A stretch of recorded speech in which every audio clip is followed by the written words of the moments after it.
Hello, I'm Lord Jimsicle, and you're watching You Have Issues, a programme all about comics. Well, I saw Man of Steel over the weekend, so I thought I'd do a review for you lovely people. If you've not had a chance to see the film, I'd recommend doing so before watching this review, as I'm going to be divulging spoilers. Look, it's okay, just put me on pause, I'm going to be here when you get back. So, Man of Steel, eh? Well, I have to say, I enjoyed it. Oh, where to begin? Well, aside from having a birth scene shoved in your face at the beginning of the movie, it of course starts on Krypton. The opening scene on Krypton was great. As shown in the trailers, the icy portrayal was dispensed in favour of an aesthetic that I would describe as Barsoom from John Carter, with a healthy portion of H.R. Geiger thrown into the mix. This time, there is more action on Krypton than has been previously shown in Superman movies. It's awesome! Jor-El kicked Zod's ass. Need I say more?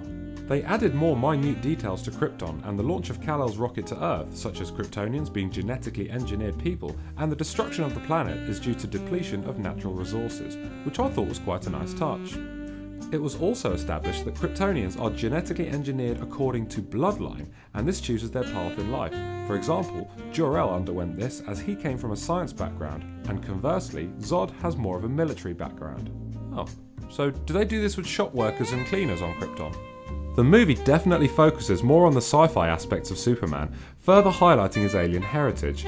The suit is more alien in design than the traditional red and blue tights, and of course the Kryptonian villains are wearing armour that is consistent to what it's like on Krypton.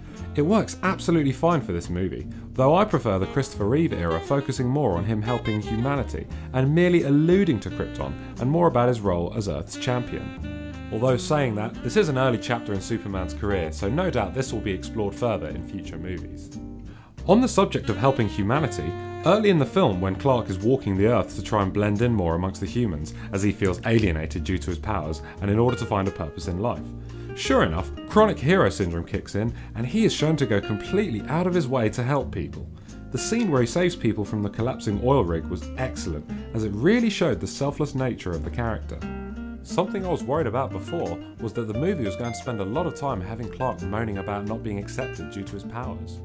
Yes, it does happen, but thankfully it's not all self-indulgent tosh as I originally feared. Thankfully it was all presented in flashback scenes rather than taking up the first third of the movie, which was such a relief. They briefly touched on Clark getting used to his powers like X-ray vision and super hearing, but let me tell you, watching him fly was amazing. In a scene that mirrors his own power history, he starts off by leaping great distances, but then moments later he tries flying, and let me tell you, it's brilliant to watch. This is a nod to his early publication history, as initially he was just able to leap great distances, the ability to fly was added in later. In the movie, he does use most of his power set, but I was rather dismayed to see that he didn't use his freeze breath. There were ample opportunities for him to use it. Amy Adams as Lois Lane is interesting. This movie threw out the traditional Lois, Clark and Superman love triangle, which is a bloody shame. But instead, it has Lois tracking down Clark because she's heard about him through his exploits. This is something that bothered me. After finally tracking him down, she knows who he is, and straight out the window goes any sense of mystery about him. Not to mention, almost everyone in Smallville knows of him and his powers. On second thought, the Clark Kent disguise hadn't been established yet, so that would have made her look really stupid if she still couldn't figure it out. General Zod, played by Michael Shannon, was a good enough villain. Rather than the previous selfish incarnation who wanted to rule the world, he's more interested in preserving the Kryptonian race through complete genocide. Menacing, ruthless, and a bit hammy, he more than puts up a fight against Superman and has very little regard for human lives.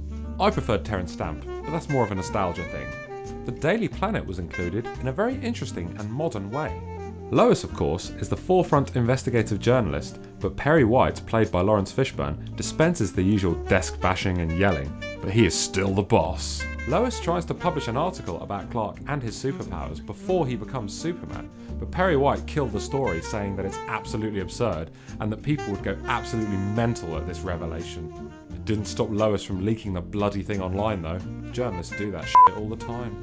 As confirmed, no, there wasn't any Jimmy Olsen, replaced instead by Jenny Olsen, a character who mumbled about 5 lines in the entire movie.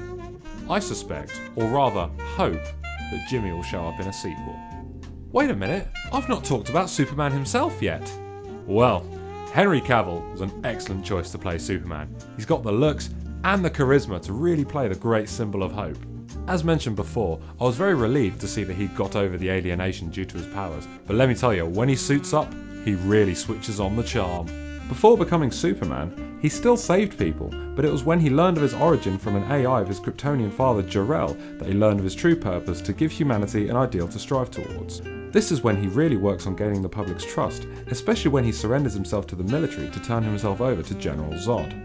This was a scene I was very skeptical of when I saw the posters of him in handcuffs surrounded by the military, but let me tell you, I was proven wrong. He did this as a way of ensuring their trust, by effortlessly breaking off the handcuffs and explaining to them that they are only fearing him because they can't control him, but he does assure them that he means them no harm and will happily help them out to protect Earth.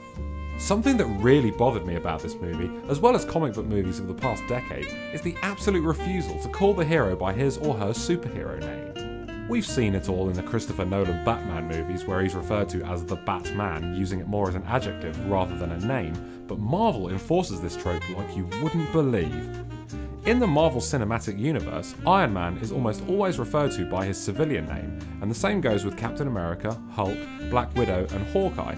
The only exception is Thor, but even then, that's his Asgardian name, and he doesn't go by any other name. During this movie, however, well, let's just say that Chris got up and went for a piss more times than Clark was referred to as Superman. He is referred to as the alien or the guy in blue for the entire bloody film.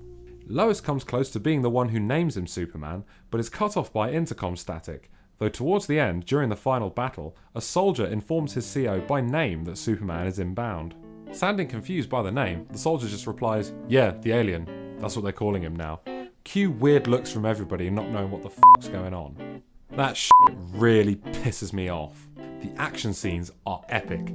I think they were done most likely as a response to all the criticism that he gets for not being able to cut loose on film. Well, let me tell you, there is so much action, it'll make your head f***ing spin. As soon as the Kryptonians land on Earth, there is battle after battle, and of course, there is complete destruction and utter collateral damage as a result. Metropolis is as good as wrecked by the end of the final battle between Superman and Zod, but this is to be expected when this is a rookie Superman who hadn't considered this much damage, let alone having to fight someone who matches him in powers and strength. The damage caused to Metropolis led many people, including myself, to suspect that this would be the motive for Lex Luthor's hatred towards Superman when he finally shows up in a future movie. It's going to happen.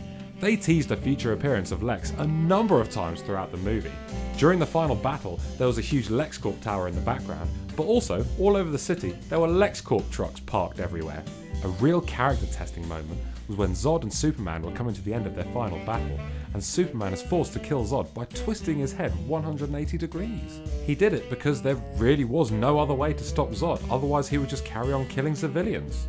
This is something I would normally complain about, but actually I found it quite fitting, as he really despaired and felt remorse about using his powers to kill someone, even if it is General Zod. Something I really did enjoy was at the end when the Clark Kent disguise was established. He's shown heading towards the Daily Planet to start his new job as a reporter, and of course, the glasses and the hair make themselves known. I thought it was great, though I really doubt he's going to play out the clumsy oaf in future films. To summarise, it's a great modern take on Superman that, despite the dark tones in the trailers, turns out to be the uplifting, heroic movie that the character deserves. Plenty of action, good character development, and a good representation of the character that will hopefully shut the naysayers up. I give it 4 out of 5 heat vision blasts to the face. If you're interested in any of the other Superman movies, check out my video here where I review Superman's 1 to 4 and Superman Returns. Also, stay tuned because we have more for you. In the next week or two, we're going to be reviewing Superman the Animated Series, the 1940s Fleischer cartoons, as well as our favourite comic storylines and characters. Also, we will be announcing a competition at the end of the month, where we will be giving away a Superman graphic novel, as well as a couple of other runners-up prizes. Thank you for watching this episode of You Have Issues, I'm Lord Jimsicle, and stay tuned for some more Superman Month.